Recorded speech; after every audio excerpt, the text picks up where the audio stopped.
A massive monster hung upside down beneath the bridge, drawing huge crowds of curious onlookers. The noise woke it up, and it slipped into the water. Even faced with such a terrifying creature, the crowd showed no fear. People rushed forward, tossing it food. The monster seemed uninterested and slowly swam away. I lost interest too, and turned to leave. The moment I looked back, I saw something I would never forget for the rest of my life. A six-legged monster charging straight toward the crowd. People scattered in panic, and I ran with them. A girl wearing headphones was completely lost in her music.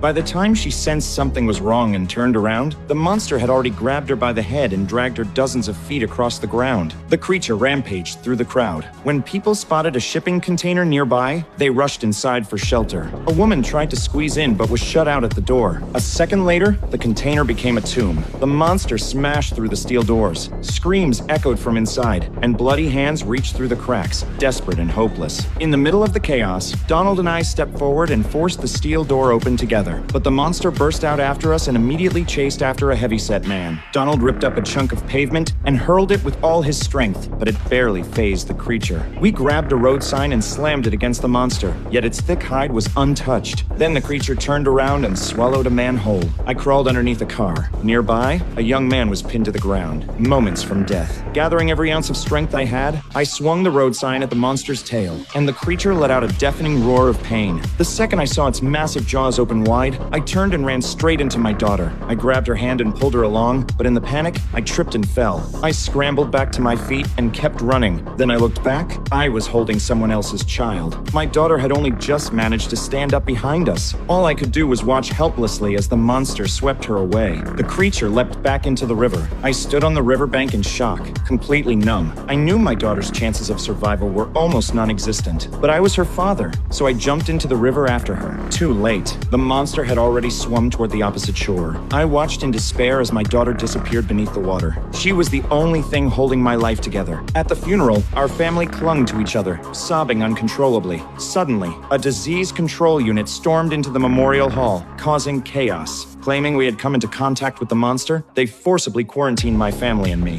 At the hospital, my entire body itched, and boredom slowly drove me insane. Then the phone rang. The voice on the other end was broken and faint, but I could never forget it. It was my daughter. Hope came rushing back to our family. We begged the police to help, but to them, nobody taken by the monster could possibly still be alive. Since no one else would help us, we decided to do it ourselves. The moment the medical staff looked away, we slipped out of the room. My dyed blonde hair made me stand out immediately, and a nurse spotted us at once. We sprinted into the underground parking garage and jumped into a waiting van just before our pursuers caught up. We spent every last cent we had on the black market, buying 3 shotguns, a disinfection truck, and a map of the sewer system. Disguised as disease control workers, we drove the truck to the riverbank. After bribing the inspectors with a bucket full of coins, we gained access to the sewers. And that's where our hunt for the monster began.